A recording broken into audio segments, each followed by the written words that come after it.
I know why you clicked this video, all right? You have this desire to express a part of your humanity in a way without consequences, okay? You want to Anakin Skywalker some little kids. You want to Aaron Yeager your neighbor because they played music way too loud at 3 a.m. and you're just wanting to get some freaking sleep. You want to be a villain without consequence. Well, you know what? I have got some games for you. In fact, I have 9 games for you that allow you to be the villain without consequence to the real world. And to prove their effectiveness, check out my eye.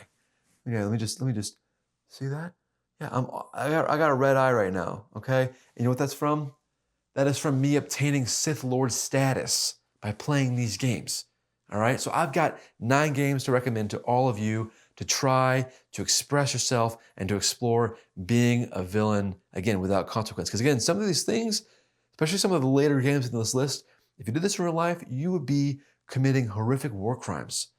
And that is why this video exists, to allow you to experience villainy without consequence. So welcome back, nerds. Hope you're having a great day. Let's get into it. This is gonna be bad.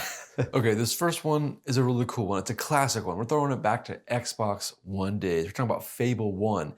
The cool thing about Fable 1 is that it's allegedly getting a remake, but it's really important for you to play the original so you can appreciate the remake one day. This game is the epitome of evil, especially if you consider the time in which this game was released. Okay, back in the day on the original Xbox, you could make decisions in this game that would actually alter your appearance. Okay, the first time I played this game, I walked around my starting village and literally punched people in their face, including grandmas, for no reason other than the fact that I wanted to explore free will in a virtual environment that had 0 consequence.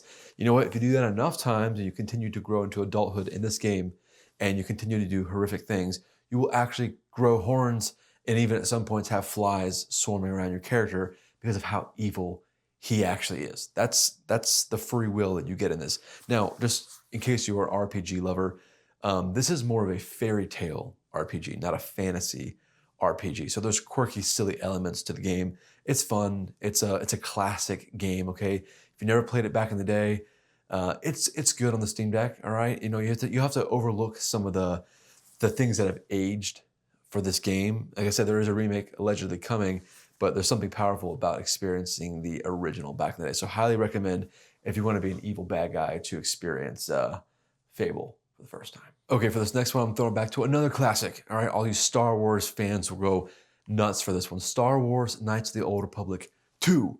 What's fun about this, and actually very uncomfortable, is that I've always aligned myself to the Jedi, even though I find Sith to be practically more interesting. This game allows you to explore either side at your discretion. I've been doing an evil run on my Steam Deck and it's becoming viscerally uncomfortable because I don't ever choose those kinds of options in my gameplay. I never choose the evil option, like just straight up telling somebody that they're worthless scum in life with no hesitation, no stuttering, just straight up full send anarchy responses. That's the free will that you get, right? And I would encourage you to at least experience that once, especially in the Star Wars universe. And I think Knights of the Old Republic 2 is actually a great game to experience that kind of free will villainy. It's cool, right? You get red lightsabers, you get all the evil Sith powers you can unlock, and in a really cool universe. It runs great on the Steam Deck. It's an older game, so again, you got to look past some of the aged flaws. But if you can do that, it's definitely a worthy contender on this list. Okay, for this next one, I actually don't own the game, but a lot of you recommended this one to me. So I'm just gonna read you the comment regarding Tyranny on Steam, okay? In Tyranny, this is the player talking to me. In Tyranny, I killed an entire village of people thinking they might be providing aid to my enemies. I have made prisoners of war fight to death among themselves simply for humor. I don't know how much more evil you can get than that. It's an older CRPG kind of game, but that comment alone is absolutely wild. And I'm going to include some B-roll to give you some context to the style of the game. But this game was recommended by leagues and leagues, way too many times to play. Like I said, I have not purchased this game yet, but I thought it'd be worth mentioning just given the volume of recommendations this game has gotten. And this comment alone, like I said, making prisoners of war fight to death among themselves for humor. That's freaking wild. That's absolutely wild. So anyway, shout out to Tyranny, an old school game that apparently has a very loyal fan base for being a villain. Okay, for this next one, it's almost becoming a running joke at this point to include this game on almost all of my game lists. Okay, so it's here for humor, but it's also here for its practical nature. Okay, Skyrim. Now hold up. Why? Okay, you can perform the worst atrocious act ever in the history of gaming in this game. You know what that is? Killing Parthenax. That's right. Go to the top, end his life, don't hesitate, save the game, and move on. You can be absolutely evil. And also, how do you have a game list without Skyrim? Skyrim is in every conversation, okay? It's the best game that was ever made. So if you want to be evil, check out Skyrim. Obviously, you can do horrific things, especially if you add mods, all right? You can just off essential NPCs without even hesitation, all right? And again, kill Parthenax, all right? You'll sleep really well after you kill that beautiful, beautiful dragon. Okay, this next one is actually kind of interesting. It's called Evil Quest, and I'm gonna boot it up for you to see here. Evil Quest, okay, imagine this. It's a NES-styled adventure RPG where you literally in the opening act, and this is not a spoiler because you're gonna experience this in the first 30 seconds. The opening act is literally breaking out of jail and going to speak to your mentor and literally stabbing him while maintaining eye contact and then stealing his ability to cast magic spells and just moving on with your life. That's literally how the game starts. Evil Quest is essentially a quest about being an evil guy. All right, you're gonna escape jail and you're gonna go cause havoc. I'm about 30 minutes in. I've already killed the first boss.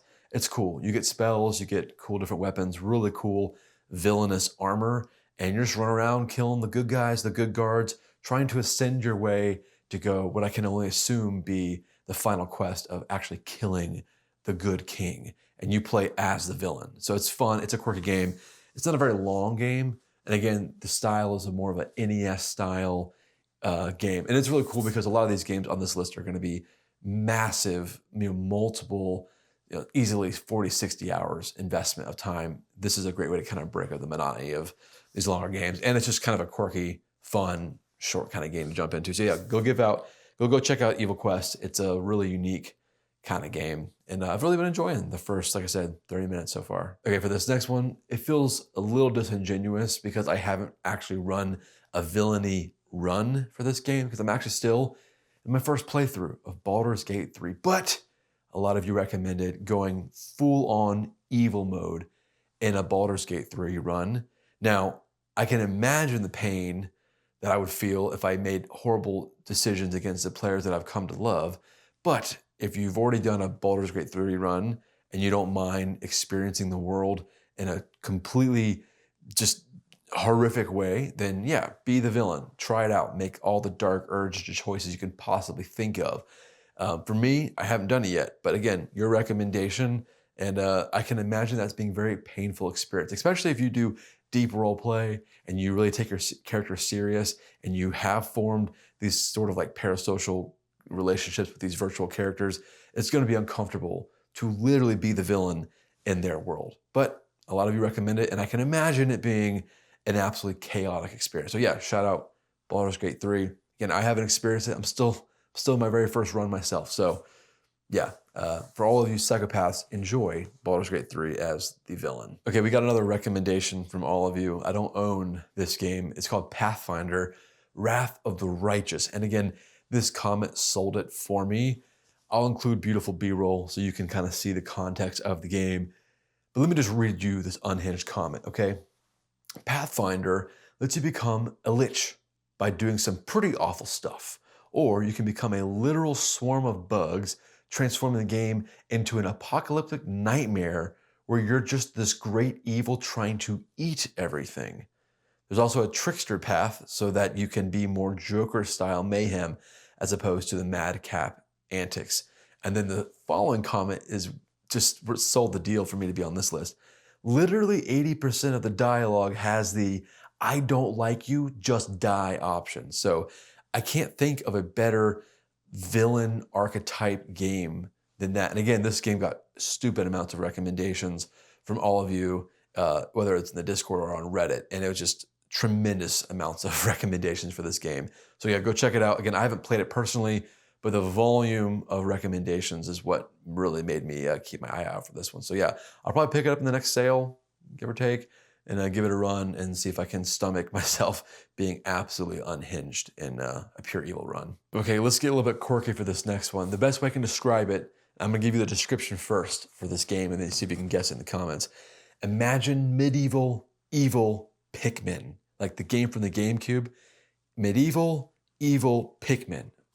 It's called Overlord, and that's literally what it is. You are an Overlord, an evil one that controls minions and causes mayhem. There's also multiple different sequels. So there's like a mid-game and there's like a version 2, Overlord 2. I got the original, and it's absolutely unhinged. It runs actually really well on the Steam Deck. Really great community support. There are people who've made their controller configurations. You run around, summon minions, and just cause mayhem. It's an older game. Okay, there's been a few older games on this list, but I feel like it's deserving of its spot. It's quirky.